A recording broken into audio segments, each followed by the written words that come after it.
Kia just topped the 2017 J.D. Power Initial Quality Study. Meanwhile, Ford and Ram both improved and tied in fourth place. The announcement was made at an Automotive Press Association meeting in Detroit. Very good news for the domestics as a whole. The domestics improved by 10 problems per 100 and have a higher level of initial quality, fewer problems collectively than the imports. For the second year in a row, and only the third time in the 31 years that we've done the study. So this is last year could have been a blip, but it's not, it's a trend. You can see that gap has first narrowed and then flipped over, and now the domestics are leading the imports again. And in the 31 years that we've done the study, this is the best performance by the domestic manufacturers relative to the imports in 31 years. So that's really very strong performance. All three of the domestics improved this year. GM improved by 5, FCA improved by 12, Ford Motor Company improved by 16 problems per 100. That's a phenomenal performance for a corporation that has so many vehicles. Right? It's easier to improve a lot if you only have 1 or 2 vehicles. If you have 15, it's really hard to improve quickly. Ford did it, FCA did it, and to a lesser extent, GM did it this year.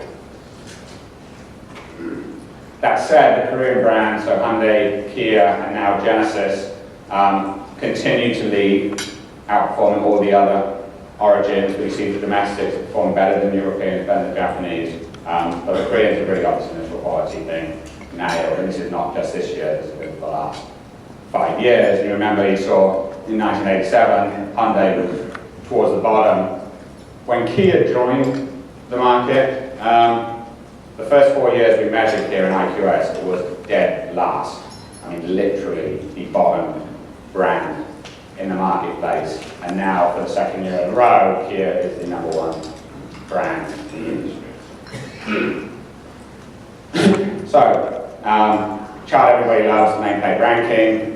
These are all the brands who are better than the industry average. So Kia is #1 for the second year in a row. Very impressive, because they actually had quite a few product launches this year. And launches typically are tough years for a model, and to have a lot of launches and still be #1 and to improve over last year is really pretty impressive. So Genesis, which is Hyundai's luxury brand, as most folks know, the G80 and the G90. The vehicles existed before as Hyundai's.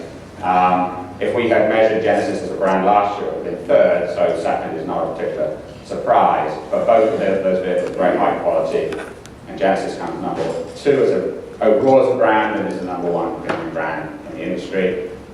Porsche was second last year, improved this year, is now third. Ford, tied with Ram. Phenomenal improvement, 16 problems per 100 improvement year over year, again across the entire product lineup. Virtually every single model that Ford built has a significant improvement year over year. Part of this is infotainment.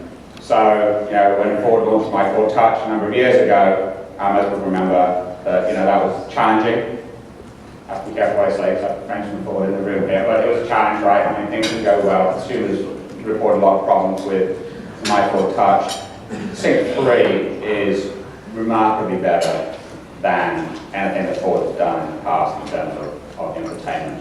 Every vehicle that has Sync 3 shows significant improvements. Customers really like this technology. That's one of the reasons that Ford advanced. It's not the only reason. We saw improvements in pretty much every area of most vehicles. Interior, exterior, engine, transmission. Most areas improved for Ford. No, this is, in 31 years of the study, this is Ford's best ever ranking. They were 5th once before, now they're tied for 4th. So, a really, really good story for Ford. Similarly for Ram. Ram actually improved more this year. Really moved up from 19th place last year to 4th this year. Kind of different story, Ram. Clearly this has a couple of products, the big pickups are really driving the score. Both the light duty and the heavy duty, they both show very significant improvement. A lot of improvement in defects and malfunctions, so better assembly of RAM. Now RAM is a high quality pickup. I mean, frankly, all big pickups are pretty high quality, and Rams are no exception. Ram does very well this year. BMW, sick. Chevrolet ties with BMW, also sick. These brands all improved this year. Hyundai did improve, but actually fell from 3rd to 6th as others improved faster. Lincoln actually improved its score, fell back a couple of places in terms of the ranking as others improved faster. Lincoln launched a Continental, which went very well, very strong product, performed very well, helped the brand score quite a bit. So good performance by Lincoln in a year where they had a pretty significant launch. Nissan 10. Remember the 1987, pretty much all the brands were Japanese. Nissan is the top ranked Japanese brand on this chart. This is the first Japanese brand we've talked about. It's Nissan 10. They improved year over year. The Rogue improved, and a couple of other models did pretty well. Volkswagen continues to improve. For a long time, Volkswagen was well below the average. Now they've been above average for a couple of years and improved faster than the industry. A lot of their core products show good improvement. Mini, which has again often been towards the bottom of this ranking, moved from 27th to 12th. Overall, very significant improvement on the Mini Cooper, which did very well this year. Buick, its score was essentially flat, but as others improved, the ranking fell. Toyota also actually got worse by 2 problems 100, which in a normal year doesn't seem like a lot, but when the industry improves by 8, getting worse by 2, so I think that's a 10 problems 100 net shift. And Toyota has some challenges right now, particularly around design problems, particularly around the infotainment system and some others. So yeah, not a great year. The Toyota just above average. You remember all the Lexus year after year after year after year showing up on a previous chart. We haven't got to Lexus. Yeah, Lexus is just below the industry average for the first time ever. So both Toyota and Lexus have struggled a little bit this year, largely for the same reasons. It's not that they have gotten worse, it's that everybody else has gotten better and has started to overtake them. So tough times right now for Toyota and Lexus in terms of quality. The reliability of the products is still very good. The assembly quality is still world class. There's a lot of usability problems in these vehicles which customers are increasingly complaining about. GMC next actually improved but slipped slightly in the rankings. Chrysler improved quite a bit. The launch of the Pacifica, the minivan, went extremely well. It was a very good launch for them, possibly the best launch from FCA that we've seen in a decade. Very, very strong product. Mercedes continues to improve, although they slipped slightly in the rankings. Acura is starting to bounce back. Cadillac improved. The ranking slipped, but the score improved. The launch of the CT6 and the XT5 were both pretty good, came in around about the average, which for launches is not too bad a performance. Honda, not where we normally expect Honda to be, although that's actually an improvement from last year. Honda had a lot of launches last year that didn't go especially well.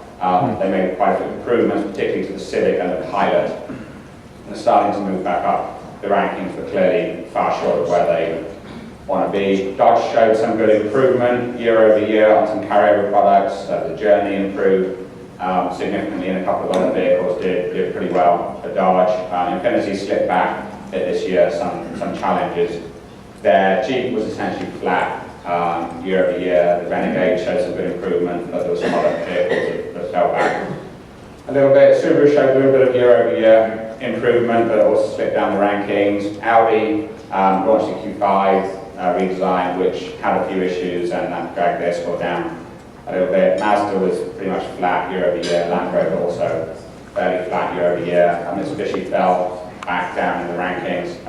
Volvo improved. The XC90 improved last year with quite a few problems. They did some good improvements there. The launch of the S90 went reasonably well, but Volvo's still struggling a little bit. The XC90 is a large part of their mix and still has a few challenges. Jaguar took the brave step of launching 83% of their sales volume in 1 year, and with an almost inevitable consequence, any brand that does that, sales go through the roof, but quality can be challenged. The F-Pace, which is more than half of their sales mix in this time period, had a few quality challenges at launch, and that's dragged Jaguar down, and then at the bottom Fiat as they were last year. In terms of the segment award winners, so there were 23 different segments, and therefore 23 different vehicles won an award. In no particular order, well, I guess in alphabetical order, BMW Corporation receives 4 awards for the 2 Series, the 4 Series, the X6, and also for the Mini Cooper, which leads in the compact sporty car segment. Mercedes-Benz wins 1 award for the GLA in small premium SUVs. You see the Pacifica launched is the highest ranked minivan in the study this year, so good performance by FCA there. Ford, the Expedition showed very strong improvement and leads that segment, and the Mustang also showed some good improvement and won in the muscle car segment, if you will. GM wins for both light-duty and heavy-duty pickups. So the Silverado wins both light-duty and heavy-duty pickups this year. Sonic continues to perform very well in the small car segment, and then the GMC Terrain, which is its last year of the previous generation Terrain, continues to perform extremely well. One of the better vehicles in the industry, and again wins the segment. And Kia won 5 awards. There were more awards than any other corporation, and they're all for Kia. So if you work for Kia, that's really good news. If you work for the Hyundai side of the house, that's maybe such good news. So the Cadenza wins and is the least problematic vehicle in the entire industry. With a score of 51 upon 100, which is phenomenal. And was the first year of the new Cadenza, so it's a very good, strong performance by Kia. Forte performs very well and wins. The Nero, which is brand new to the market, leads among small SUVs, which is a very important segment now in the US. The Sorento, which is a redesign, wins this segment, and a Kia Soul, which typically wins in that segment, won again. So very, very, very strong performance by Kia, #1 brand for the 2nd year in a row, and 5 awards for Kia brand. Nissan won a couple for the big Infiniti QX80 and a mid-size pickup Frontier. Toyota Corporation wins 2 awards, one for the Lexus GS, and the Camry continues to perform very well.